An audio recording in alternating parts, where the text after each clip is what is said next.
చిన్నప్పుడు 8th క్లాస్‌లో ఉన్నప్పుడేమో ఎంప్లాయర్ అవ్వాలి అని చెప్పేసి స్లామ్ బుక్ ఉంటుంది కదా! దాంట్లో రాసాను.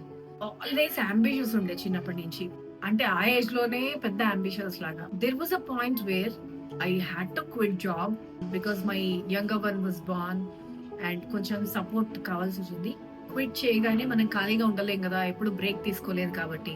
నా dream of becoming N entrepreneur started. ఈ జర్నీ చాలా ఒక రోలర్ కోస్టర్ రైడ్ లాగా ఉంది. Had sleepless nights, had amazing celebrations. ఒక డిప్రెసివ్ మైండ్ సెట్ లో ఉన్నాను.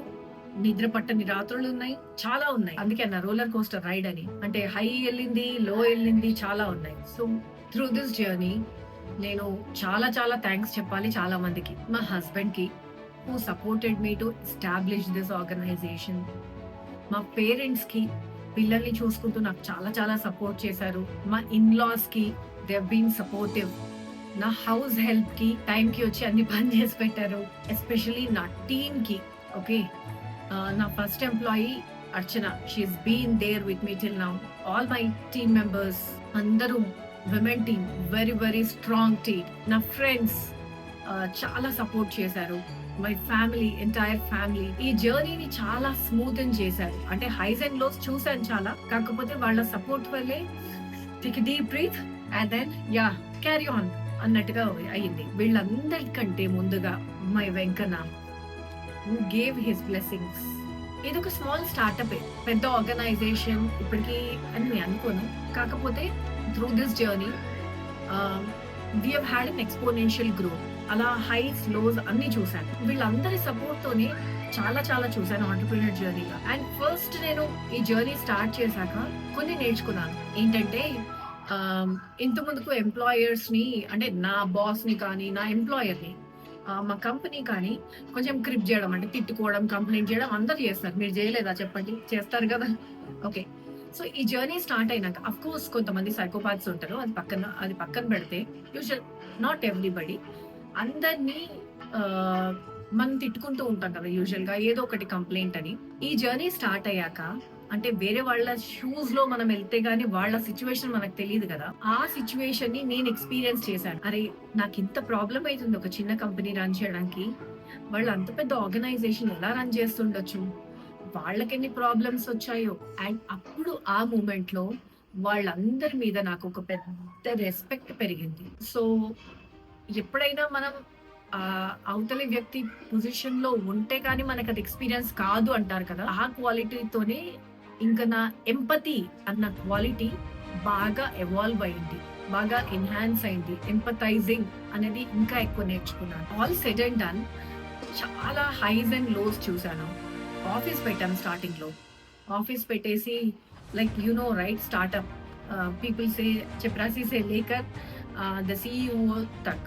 Even if you have to go and attend some global events, being a representative of the company, అలా నువ్వే చేస్తావు, వెళ్ళి నీ టేబుల్ నువ్వే క్లీన్ చేసుకుంటావు కూడా.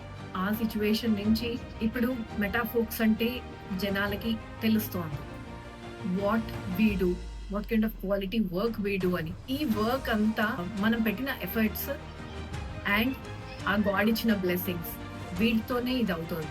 ఎవ్రీ బిజినెస్ లో హైస్ అండ్ లోస్ చూస్తుంటాం. ఈ సిచ్యువేషన్ లో కొన్ని లెసన్స్ నేర్చుకున్నాను. లైక్ అల్టిమేట్ సెలబ్రేషన్స్ ఉంటాయి, అంటే ఒక బిజినెస్ డీల్ వస్తుంది, మనకి ఇన్వాయిస్ వస్తుంది, అల్టిమేట్ సెలబ్రేషన్స్ ఉంటాయి, అదొక కిక్ ఇస్తుంది. ఆ రోజే నిద్ర పట్టదు. ఆ రాత్రి ఏ రోజు అయితే సెలబ్రేషన్స్ అయిందో ఆ రాత్రి నిద్ర పట్టదు, బికాస్ ఒక హై మోడ్ లో ఉంటారు. కొన్నిసార్లు కొన్ని బిజినెసెస్ లూజ్ అవుతాయి, చేతిలోంచి పడిపోతాయి, లేకపోతే మీరే వదులుకోవాల్సి వస్తుంది సిచ్యువేషన్స్ వల్ల. మనమే వదులుకున్నప్పుడు కొంతవరకు నిద్ర పట్టదు. ఓకే, రెండు సిచ్యువేషన్స్ లోనూ హై లో, రెండు మైండ్ సెట్, ఆ రెండు విషయంలోనూ పట్టదు. లివింగ్ దిస్ మనకి హై విన్స్ ఉంటాయి, ఈ హై విన్స్ అండ్ ఫెయిల్యూర్స్ కూడా ఉంటాయి. ఫెయిల్యూర్స్ ద్వారా చాలా లెసన్స్ నేర్చుకున్నాను. అసలు నా లైఫ్ లో జరిగినటువంటి కొన్ని డిఫరెంట్ ఎక్స్పీరియన్సెస్ ఈ బిజినెస్ ప్రాసెస్ ద్వారా జరిగింది.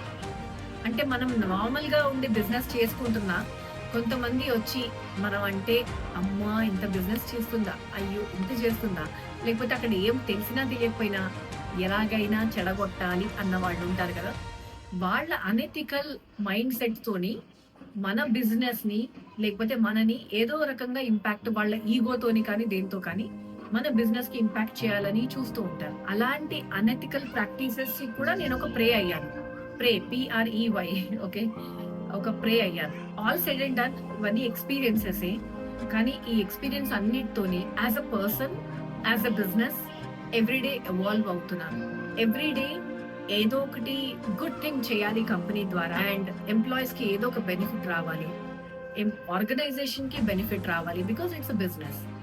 త్రూ దిస్ బిజినెస్ మంచి జరగాలి. బిజినెస్ అందరూ చేస్తారు. కొన్ని బిజినెస్ వల్ల నష్టాలు వస్తాయి అవతల వాళ్ళకి, కొన్ని బిజినెస్ వల్ల అవతల వాళ్ళకి మంచి జరుగుతుంది. I chose the second part.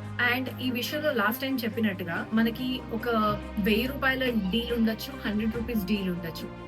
Probably ₹1000 డీల్లో నాకు అది మంచిది కాదు అని తెలిసినప్పుడు I choose to go with the ₹100 deal. Not a problem.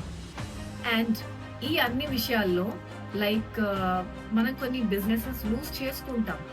But మనకి ఏది హ్యాపీనెస్ ఇస్తే అది అలాగే చేయాలి. It depends on the people అంతే. ఎంటర్ప్రైజ్ ఎస్టాబ్లిష్ చేయడం అంటే ఒక స్మాల్ థింగ్ కాదు. స్మాల్ సెటప్ అయినా అది పెద్ద బిజినెస్ ఏం కాదు. We're not a medium organisation to we're small enterprise.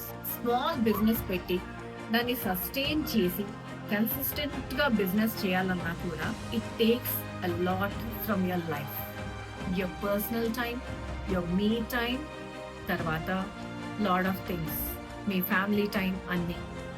దాన్ని మీరు సాక్రిఫైస్ చేసి మీరు ముందుకెళ్తే డెఫినెట్ గా ఏదో ఒక రోజు సక్సెస్ అనేది వస్తుంది. ఓకే, ఇదేదో నా మోటివేషన్ ఇవ్వాలని మీకు చెప్పట్లేదు. All my experiences. మీరు కూడా ఇటువంటి జర్నీస్ త్రూ ఎంప్లాయీగా కానీ ఎంప్లాయర్గా కానీ ఏదో విషయంగా మీరు అనుభవించే ఉంటారేమో ఆర్ ఎక్స్పీరియన్స్ చేసే ఉంటారేమో. ఈ విషయాన్ని చేస్తే గనక కమెంట్ సెక్షన్ లో మాట్లాడుకుందాం మనం. Let's all make this session very interactive. Thank you for this episode. Thank you.